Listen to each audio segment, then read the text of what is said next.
Welcome to lecture 26. Let's look at now the three types of triaxial test: the drain test, the consolidated undrained test. Usually this is called CU test. And this of course is simply undrained test. And if you see some American textbooks, this is called the slow test. This is called the quick test. And since these two are two syllables, S and Q, the other one is called R test. But this is not very common in our Indian parlance. We say drain test, consolidated undrained test, and the undrained test. In the first one, drain test, when we first apply sigma 3, the wall at the bottom is open, so that I connect this to a burette, and so when you apply the load sigma 3, this is a saturated specimen and you have applied a equal all-round pressure. So the soil tries to consolidate and you get water escaping. So the water level keeps changing. So this is our delta V. The amount of water that comes out is equal to the volumetric change in volume of the sample, because this sample has, as I said, saturated specimen. It has only solids plus water. And we know that the solid volume is not going to change.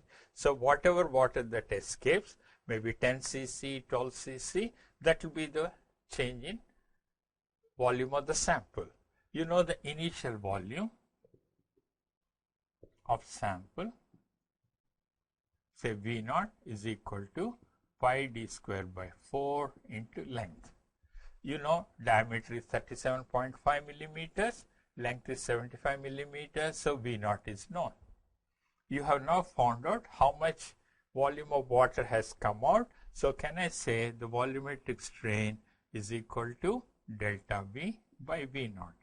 So we are able to find out how much will be the volumetric strain. And you agree that this is an equal all-round pressure. So I can even say volumetric strain, and here it's a cylindrical sample. So this is equal to,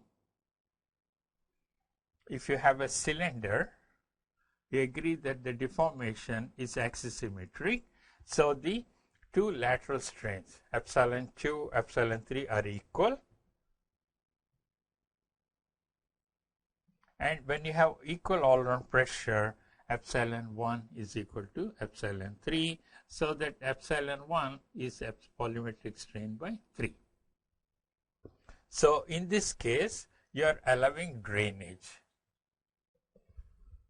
So at the end of the test, usually this test, the valve is kept open. It may take 2 to 3 days for consolidation. If you remember, when we did the odometer test, we kept the load for 24 hours. The sample there is hardly 20 mm thick, maybe 25 mm thick, whereas here the sample is 75 mm thick. So which means you need to keep the stress constant for a relatively long period of time.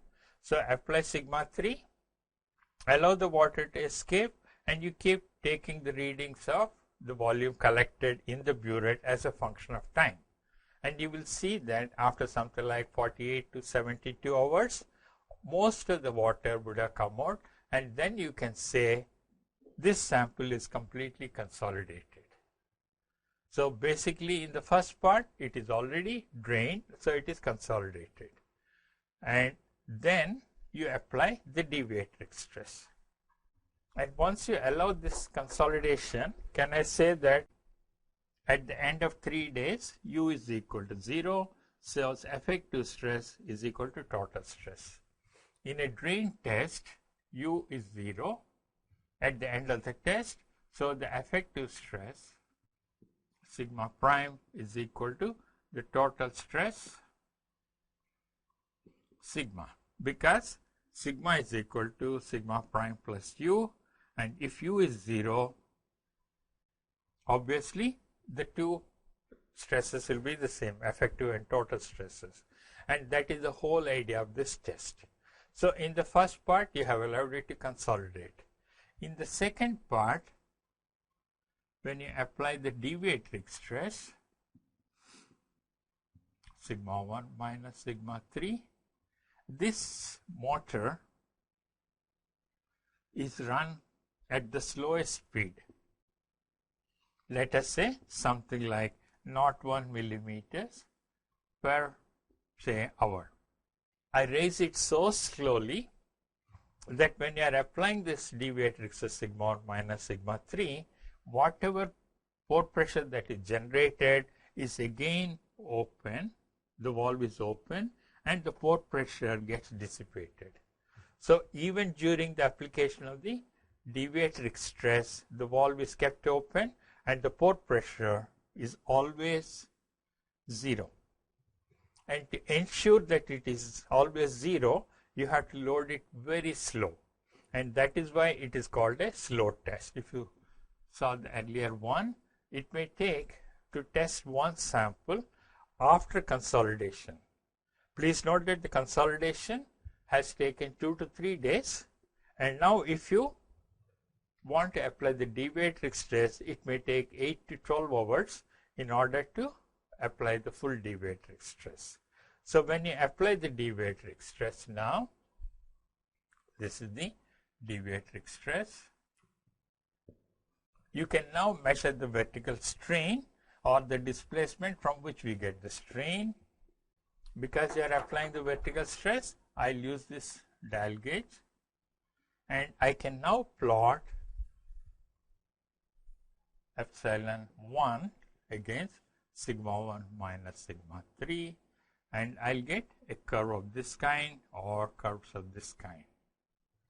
What you have done is, during the deviatoric stress, the second part, you can apply and measure the maximum deviatoric stress that can be applied, where you can get a marked peak or you may get a continuous asymptotic line. You will also get a stress strain curve. I have strain here, stress here, which can be used to calculate the properties. So in the drain test, we get these two. You can measure the stress strain curve, let us say in terms of effective stresses. We also get the maximum deviatoric stress. And please remember, when we studied the effective stress principle, the properties of the soil or the behavior of the soil is controlled by only effective stresses, which means you should either have U is equal to 0, or if U is not 0, you have to measure it, which we will do in the next one. But in the simplest of the lot, in the drain test, we always ensure that U is 0. If U is 0, the effective stress is equal to the total stress. So what we do is take 3 samples, test them under 3 confining pressures. Let us say I have sample 1, sigma 3.1, which is equal to, let's say, 50 kilopascals. I can take another sample, identical, from the same depth, same tube, sigma 3.2 is equal to, let's say, 100 kPa. You take the third sample, sigma 3.3, which is equal to, let's say, 200 kPa. It's the same all over. In all the cases, valve is open, drainage permitted. Then we apply sigma 1 minus sigma 3, 1. In this case, you get sigma 1 minus sigma 3, 2. You can also say determine the maximum value. And the third one, sigma 1 minus sigma 3, 3. You have 3 different loadings and you can get 3 Mohr circles so that we can plot the failure envelope. I have sigma and tau, sigma 3,1, sigma 1,1, sigma 3,2, sigma 1,2, sigma 3,3, and sigma 1,3. At failure, obviously, so then you can draw an envelope and you may get a C prime and P prime. We use the symbol prime to show that the properties are with respect to effective stress. If prime is not there, it means it could be total stress. So we use the symbol C and phi could be generally with respect to total stresses, whereas C prime and phi prime are with respect to effective stresses. So what you have done is you tested 3 samples at 3 confining pressures, sigma 3,1, sigma 3,2, and sigma 3,3. You found out the failure or maximum stress at failure, which means I get sigma 1,1, sigma 1,2, and sigma 1,3. And that means at failure, you know sigma 3 and sigma 1 at failure. You can now easily draw the Mohr circle because these are 2 principal stresses. There are no shear stresses on the planes. I get 3 Mohr circles, I draw a line. Usually C prime is 0 for granular material and for fine grain, normally consolidated soils.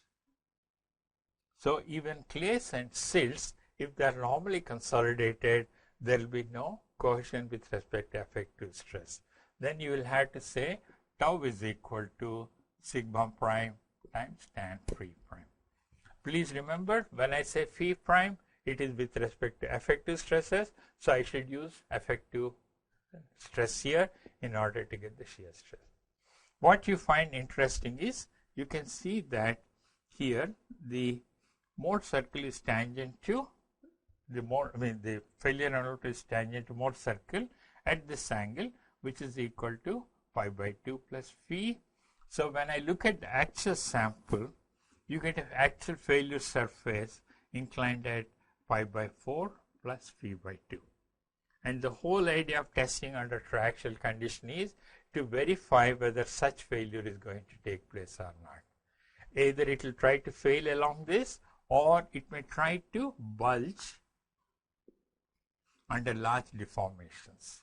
When you are applying vertical stress, the vertical strain causes the soil to expand laterally. If there is friction at the 2 ends, the expansion at the bottom and top will be less, and because of which you get a barrel shape. The bulging is maximum at the center, and this is where the real behavior without the end effects can be found out. So this is how the shape comes around. Next, let's look at the consolidated undrained test, commonly called CU test. Here, in the first part, when we apply sigma 3, the equal all-round pressure, sigma 3, you open the wall, which means you are allowing drainage, and the pore pressure you will be 0 at the end of this test. So this part is very similar to the drain test, but the difference will be when you have the deviatoric stress being applied, sigma 1 minus sigma 3, we close the ball and then you measure the pore pressure. Once you close it, when you are applying the deviatoric stress, the water cannot escape. So as you keep on increasing the load, part of the load may go into the pore water pressure, part of it may get into the effective stress. So the second part is what we call as undrained. The first part is the consolidated. In the first stage of the test, soil is allowed to consolidate. In the second part, it's not allowed to consolidate and it will be in an undrained state. You can measure the pore pressure, so then you can have with pore pressure measurement. Some labs do not measure, so they carry out the test without measuring, which is not good, because then the problem would be, if you don't know this value, we don't know how to find out the effective stresses. So what you will then have is only consolidated in the beginning, but no consolidation, nor do we know anything about effective stresses if pore pressures are not measured. A good laboratory will try to measure the pore pressure so that I can calculate the effective stresses. If I do this test now, as before, with 3 samples, so we have, in all cases, open,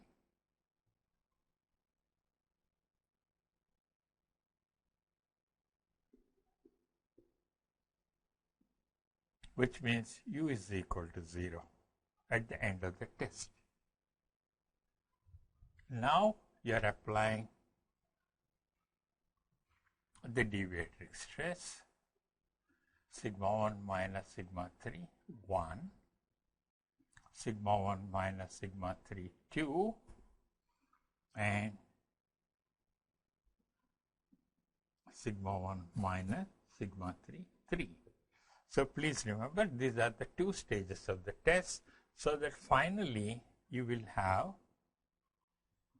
sigma 3, 1, sigma 1, 1, sigma 3, 2, and sigma 1, 2. Here, similarly, you have a lateral confining stress of sigma 3, 3, and the vertical stress of sigma 1, 3. And you may have some pore pressure, U1, U2, and U3. Because in the second part, we said pore pressure is going to be there. You have to measure it to find out how much it is. Now let's look at how we can draw the Mohr envelope for these 3 samples. Sample 1, sample 2, sample 3, they have been consolidated under 3 confining pressures. And then you apply the deviatric stress. And so if I have 50 kPa here, this is 100, this is 150 or 200. Soil samples have been consolidated with increasing confining pressure, which means the volume changes also will be different. Suppose I say here delta V1, delta V2, and delta V3 will be greater than delta V2, greater than delta V1. There will be less volume change here, more, and maximum volume change. So this sample, third one, is the highest consolidated, this is an intermediate one, and the first one is the least. Let us see if I can draw the Mohr circles. We have only known the total stresses. So what will happen is, if I plot with respect to total stresses, so again during the deviatric stress application, you will have the stress strain plots.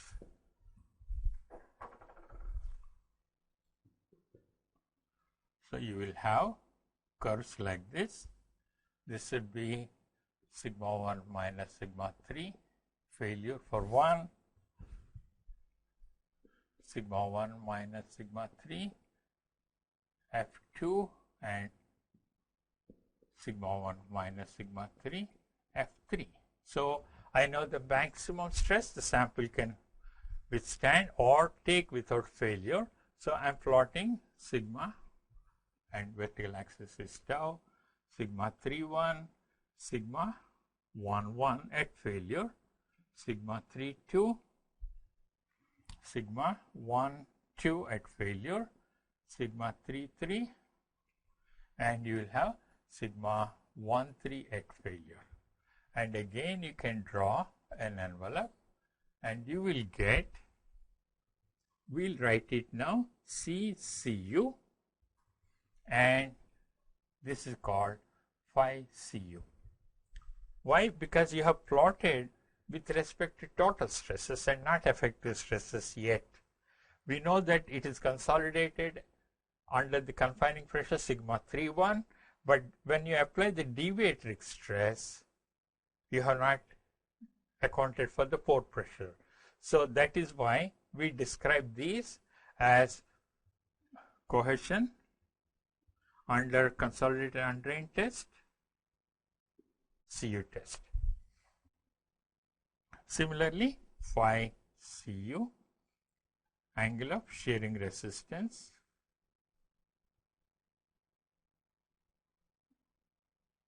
under CU test. You may get any values, whatever they are possible, but please remember these are with respect to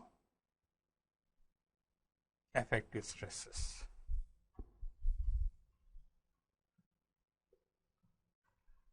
So you can also get the stress strain curves from here, and you are getting the failure envelope.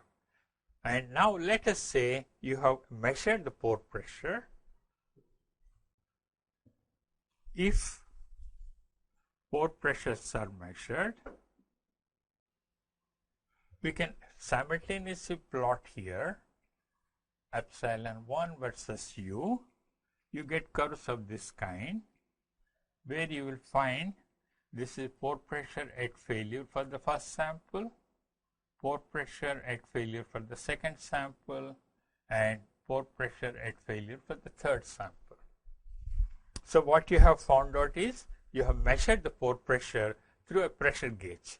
All that you have to do is, here is the sample connected through a porous stone, and you are connecting it to a pressure gauge. And pressure gauge gives you how much is the pore pressure. In the modern labs, instead of a pressure gauge, we have a transducer which has calibrated so that the deformation or the response of the transducer is correlated to the pore pressure. So we'll know for these conditions what is the pore pressure at failure. So the total stresses are sigma 3(1) and sigma 1F, 11F, sigma 3(2), sigma 12F, sigma 3(3), and sigma 13F. Then you also have U1F, U2F, and U3F, which means I can find out sigma 3 prime F is equal to sigma 3 minus U1F. Similarly, I'll get sigma 11 prime at failure is sigma 1 total stress minus the pore pressure U1. And similarly, you will get sigma 32F is equal to sigma 32 minus U2F, sigma 12F prime effective stress at failure for the second sample is the major principal stress sigma 12 at failure minus U2, and you write the third one. Now you can see that both the lateral confining stress and the vertical major principal stress decrease by U1. So all that you have to do would be shift this circle by a distance corresponding to U1. Similarly, the second one, this shift is equal to U2. And the third one is shifted by U3. What you have done is, from the total stress, you have subtracted the pore pressure and you get the effective stress. So we'll find that the effective stress circles can be easily found out. Let me draw them first, then I'll explain. So here is the Mohr's plot, sigma versus tau, the three circles.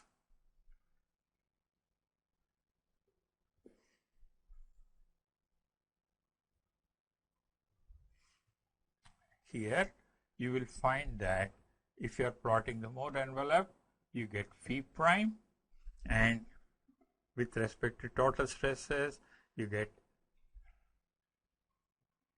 CCU and phi CU. This is sigma 3,1 with respect to effective stresses, sigma 1,1 failure. This is sigma 3,1 total stress. This is sigma 1,1 at failure for the one. Similarly, sigma 3,2 effective stress, and this is sigma 1,2 at failure with respect to effective stresses. This is sigma 3,2, and this will be sigma 1,2 at failure. This is sigma 3,3 at prime, and this should be sigma 1,3 at failure, and this will be the total stresses, sigma 3,3, and this will be sigma 1,3 at failure. So the dotted curves or dotted circles, these are with effective stresses, and the full circles are for total stresses.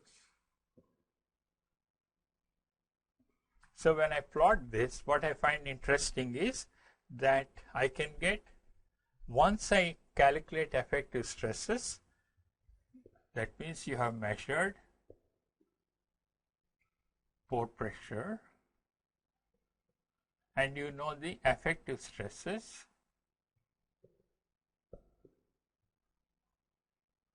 You will find that phi prime from drain test is equal to phi prime from CU test. So in order to avoid doing a test very fast, what we do is we have a consolidated undrained test in which I measure the pore pressure. I can finish the test in a short period of time.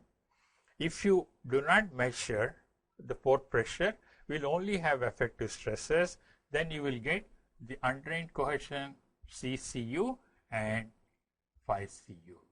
And these are with respect to total stresses, which are a little difficult to interpret because I don't know the pore pressures.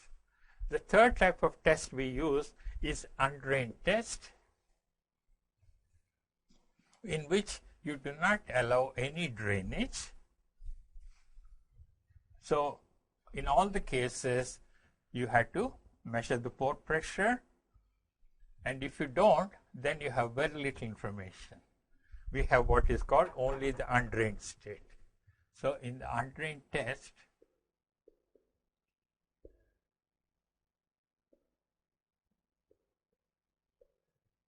the valve is closed all the time. You have applied sigma 3 and the valve is closed, which means the water cannot escape, no drainage. And if you remember the analogy, the spring dashpot 1, the pore pressure U is equal to sigma 3. Whatever is the applied stress in case of saturated soils. All the applied stress goes to the pore pressure, so you may increase the confining stress, but the effective stress will be same as before. Because sigma 3 is equal to U, let us say initially you have sigma 1 prime and sigma 3 prime, and you have applied delta sigma 3, that's equal to delta U. So these remain the same. So whether I apply sigma 3 is equal to 50 kPa, 100 kPa or 1000 kPa, all that I will get would be 3 more circles of identical size, and so I get CU the undrained cohesion with respect to total stresses. And there is no way I can find out the effective stresses, because each time you are applying, all the pressure is going to the pore pressure, so the effective stress doesn't change. The circles may shift to the right, sigma 3.1, sigma 3.2, sigma 3.3, but the diameter remains the same. That means this undrained strength is constant no matter what you do. So that is one limitation if you do a pure undrained test. We'll talk of how to estimate these pore pressures in the next class, and we'll talk about the stress strain behavior.